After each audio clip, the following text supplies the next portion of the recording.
Hi, magandang gabi po sa inyong lahat for our third and final reading. Pasensya na po, ginabi ako dahil ako po ay galing sa trabaho, kaya pasensya na po kayo kung late na po ako makakapagbigay ng third and final reading for the day today. But tingnan na po natin ano po kaya ang makikita natin sa third and final reading of the day today. Yan.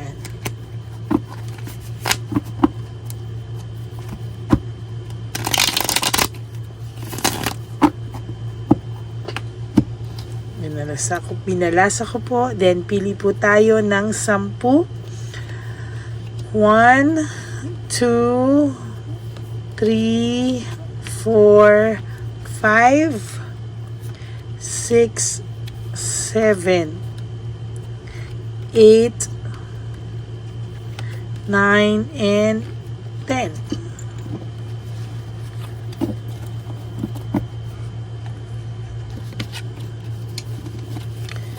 So, 1, 2, 3, 4, 5, 6, 7, 8, 9, 10, 11. Sabi ko na sumobra. Hayaan mo na. Hayaan na po natin.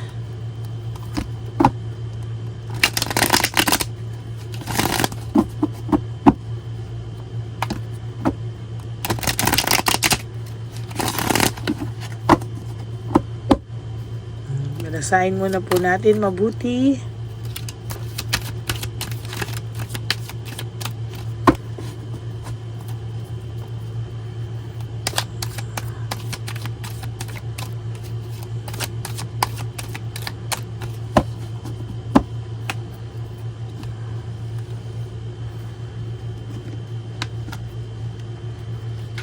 One, 2, 3, 4, 5, 6, 7, 8, 9, and 10.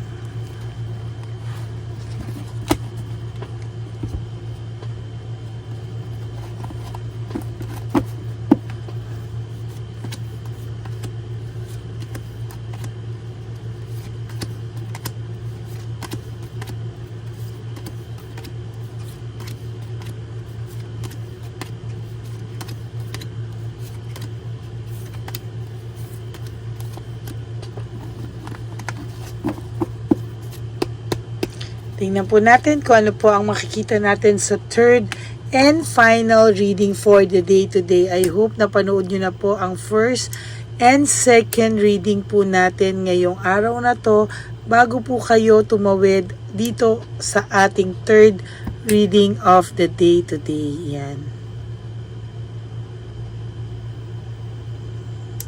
Okay. Lack of resources, very unstable. Ang tao pong ito ngayon ay halos minamalas po sa financial niya, no? Medyo kulang-kulang po siya sa kanyang financial. Hindi po maganda ang takbo ng pera sa taong ito ngayon, ano? Lack of resources, he is very unstable right now. Yan po ay nangyari dahil po sa sobrang greediness niya. At masyado po siyang ganyan sa'yo, no? Naging madamot po siya sa'yo, naging hindi po siya mapagbigay, nagbago po siya pagdating po sa pera, talaga pong naging ganyan po siya sa'yo. Ngayon po nagkaroon siya ng sudden awareness na nung mga panahon daw na walang-wala siya, ikaw daw po ang sumalo sa kanya or kasama ka daw po niya, naisip niya po na kasama ka daw po niya during nung mga times na walang-wala siya.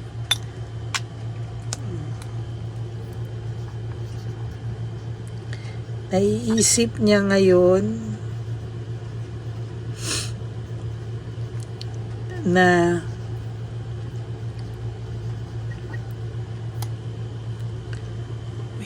na hindi mo siya pinabayaan na lang,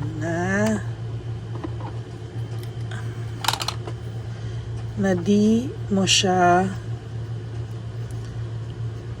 pinabayaan nung walang So dati po nung walang-wala siya, talagang hindi ka din po umalis sa tabi niya, tinulungan mo po siya, talagang sinuportahan mo po siya, pero ngayon po, na ngayon ay wala ka na, no, ngayon niya po naiisip o nagkaroon siya ng realization na nung wala ka daw po, nung wala daw po siya, wala po siya, ay ikaw po ang sumalo sa kanya, sa totoo lang. Yan, no, talaga naman po, sa nakikita ko sa kanya, talaga ngayon po ay nagkaroon siya ng realization o na-realize niya po talaga na nung wala siya, ikaw ang nasa tabi niya. Tapos nung nagkaroon siya ng konti, lumaki naman ang ulo nito or hindi na siya naging grateful. Kaya ngayon, back to reality siya na very unstable na naman po siya. Yan o, romantic. Alam mo po ngayon na yan, naiisip na minahal mo raw pala siya ng sobra-sobra, talagang hindi ka umalis sa tabi niya.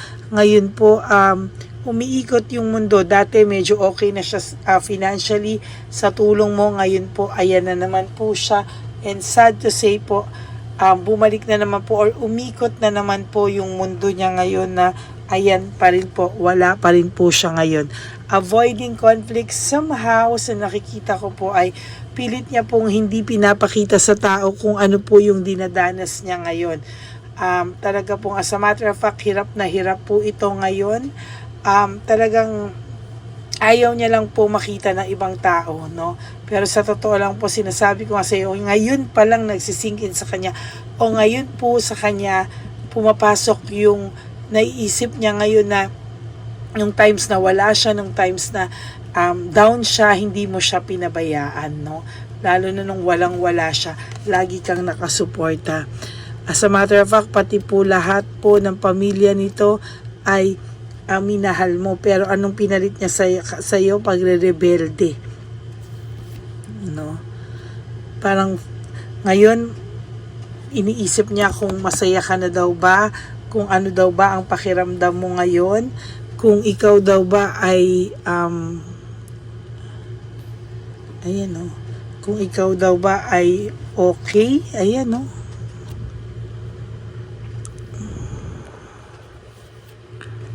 So, totoo lang, nakakakita din ako dito ng tension, no? May tension siya. Bakit? Ngayon, sa third party, nag-aaway pa sila parang feeling ng third party, iniisahan siya, no? Nagkakaroon po sila ng sumbatan, samantalang nung times na ikaw, walang sumbat, talagang binigay mo, buong puso mo, buong suporta mo, tapos bigla ka lang niyang iniwanan, leaving behind, walking away, ayan, oh. Bigla na lang po, ganyan, no? There is this direction and control, no? Ngayon, hindi niya na po mahawakan, wala po siyang control sa mga panahon ngayon, sa'yo, sa sitwasyon. Parang kaya niya lang pong kontrolin ay ipakita sa tao na he's just fine and going with the flow. Sa totoo lang po, ayan yung nakikita ko talaga sa kanya na talagang minahal ka talaga nito. Minahal mo daw talaga siya pero hindi niya daw ikaw inintindi, hindi ka daw niya sinuklian, that's the right term. Hindi ka daw po niya sinuklian, kaya ngayon ganyan siya, no? Laziness, ang taong ito, parang minsan tinatamad na sa buhay to, na hindi niya alam kung paano yun na yung approach niya sa buhay, hindi niya na alam kung ano yung gagawin niya next, paano siya makakaalis sa ganitong scenario, paano siya alam mo yun, ahon-ahon, makaka-AA, ahon na ahon, no? Or LL, luwag-luwag, kaya na siya makakaluwag-luwag, kaya na siya makakaahon-ahon, no? Parang minsan give up na po ito sa sitwasyon niya, no? No-overwhelm po siya sa dami po talaga ng problema niya sa buhay. Talaga ngayon parang gi-give up na siya, konting-konti na lang, pag-give up na daw siya, hindi na daw niya alam kung paano, anong gagawin niya.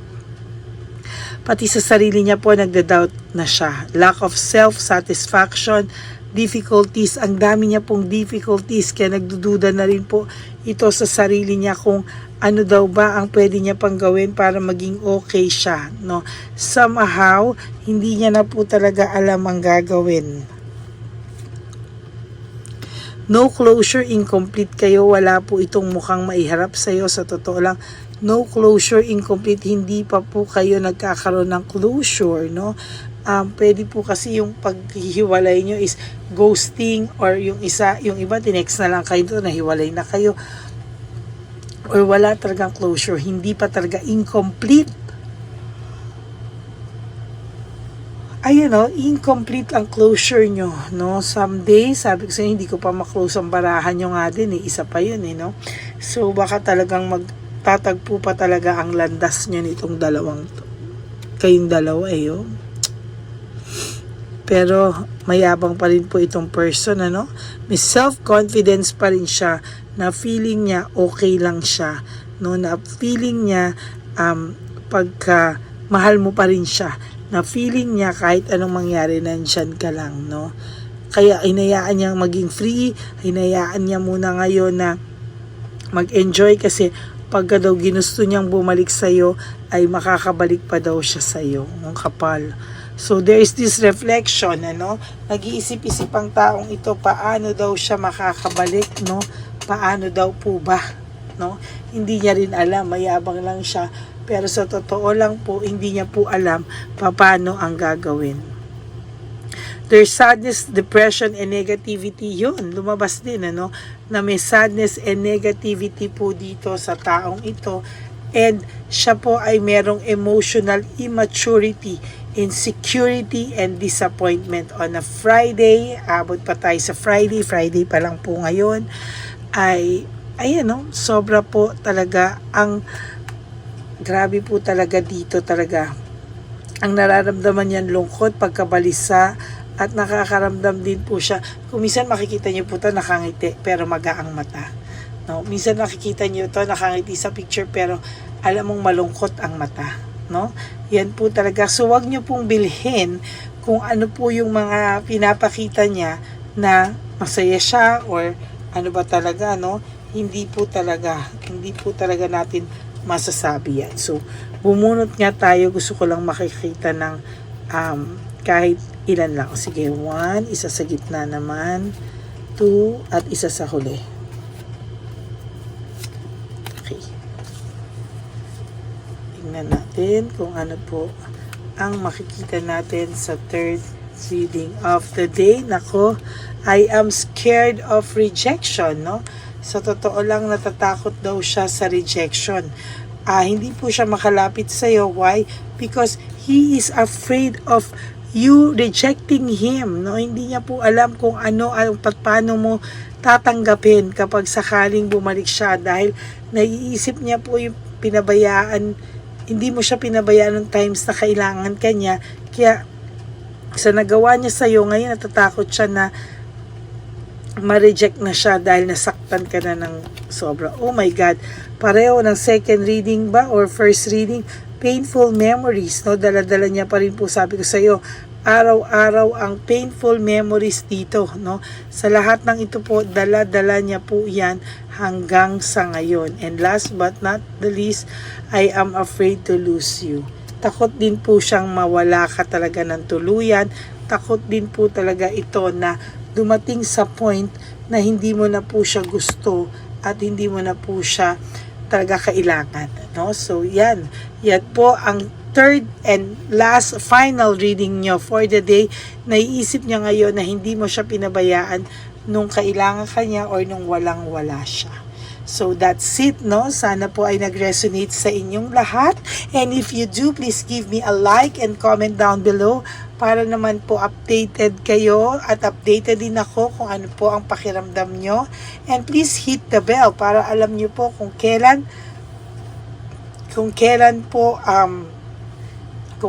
po lalabas ang aking mga videos. So yan, maraming salamat po sa inyong lahat. And I hope wala pong skipping of ads. Please, no skipping of ads. Tulong nyo na po yan sa channel natin. And for those of you who would like to have a private reading with me, you can message me po at Ladyly Elena. That's LADYLY Elena. Nasa dulo po yan ng ating video. That is my only official and legit FB account. So, paki-like nyo na rin po yan and follow nyo na rin po yan para pagka nag-random calls po ako ay makamusta ko rin po kayo. Okay? So maraming salamat po sa inyong lahat, and to all my ever solid and loyal Lady Elena friends, family, and subscribers.